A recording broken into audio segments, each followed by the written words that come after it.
Commissioner সাহেব তীক্ষ্ণ দৃষ্টিতে ইন্সপেক্টর প্রসেনজিতের দিকে তাকিয়ে রাগে বললেন, প্রসেনজিৎ, তোর এত সাহস কিভাবে হলো যে তুই একজন সিনিয়র অফিসারের উপর মিথ্যা অভিযোগ চাপিয়ে দিলি? প্রসেনজিৎ কিছু বলার চেষ্টা করছিল, তখন সেখানে দাঁড়ানো সিনিয়র ইন্সপেক্টর সঞ্জয় বর্মা জোরে বললেন, স্যার, আমি তো আগেই বলেছিলাম কিছু গোলমাল আছে। এখন প্রসেনজিৎ পুরোপুরি একা পড়ে গিয়েছিল। তখন বর্ণালী সিং তার শান্ত কিন্তু কঠোর কণ্ঠে প্রথমবার সরাসরি রায় ঘোষণা করলেন এবং বললেন, প্রসেনজিৎ, এবার তোর চাকরি গেছে, তোর সাসপেনশন পাকা, আর তোর বিরুদ্ধে এখন মামলাও চলবে। এটা শুনে প্রসেনজিতের যেন শ্বাস আটকে গেল। বাকি পুলিশরা তার থেকে মুখ ফিরিয়ে নিল।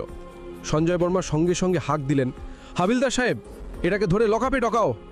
কিন্তু তখন প্রসেনজিৎ পকেট থেকে একটা ভাঁজ করা কাগজ বের করে হাসতে হাসতে বলল, থামো ম্যাডাম, এটা আগে দেখে নাও, তারপর যা করার করো। সে কাগজটা দেখালো। কমিশনার এবং বর্ণালী সিং দুজনেই তৎক্ষণাৎ তার দিকে তাকালেন। প্রসেনজিৎ বলল, এই নাও আমার বদলির আদেশ। 3 দিন আগেই আমার বদলি হয়ে গেছে।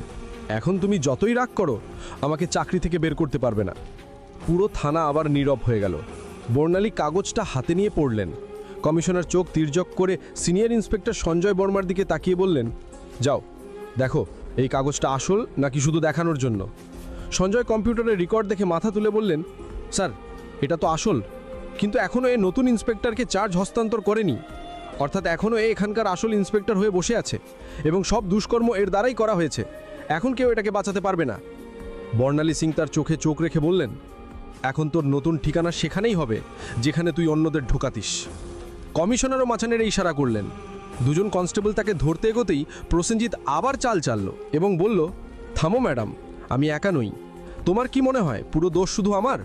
তারপর সে থানার অন্য পুলিশদের দিকে ইশারা করে বলল, এরা সবাই আমার সঙ্গে আছে, উপর পর্যন্ত সবাই জড়িত। কিছু পুলিশের মুখ রং উড়ে গেল। সিনিয়র ইন্সপেক্টর সঞ্জয় বর্মা পরিস্থিতি বুঝে এক এক করে তাকাতে শুরু করলো। বর্ণালী সিং কমিশনারের দিকে তাকিয়ে বললেন, এখন এই পুরো থানাটাই পরিষ্কার করতে হবে, কেউ বাদ যাবে না। কমিশনারও বললেন, যা হুকুম ম্যাডাম, এখন একে একে সবার হিসাব নেওয়া হবে।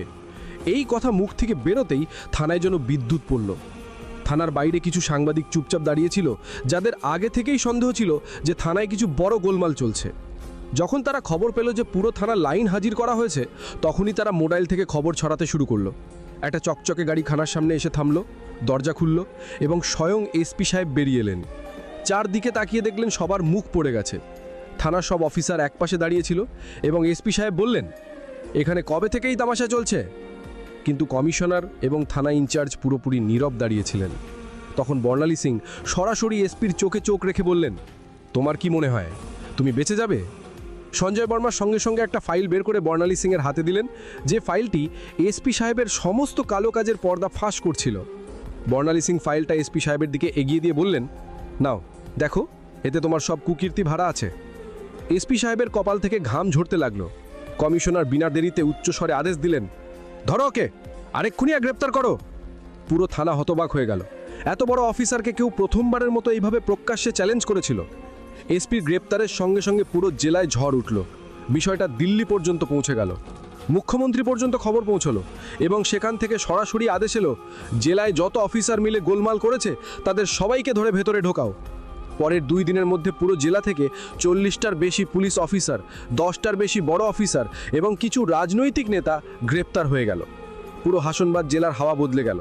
এখন চারদিকে শুধু একটাই আলোচনা ছিল, এসডিও বর্ণালী সিংয়ের সততা এবং সাহস, যিনি পুরো পচা সিস্টেমটাকে নাড়িয়ে দিয়েছিলেন। এখন প্রশাসনে একটা নতুন গতি ছিল, একটা নতুন চিন্তা ছিল এবং সবচেয়ে বড় কথা, একটা ভয় ছিল যে এখন কেউ বাঁচতে পারবে না।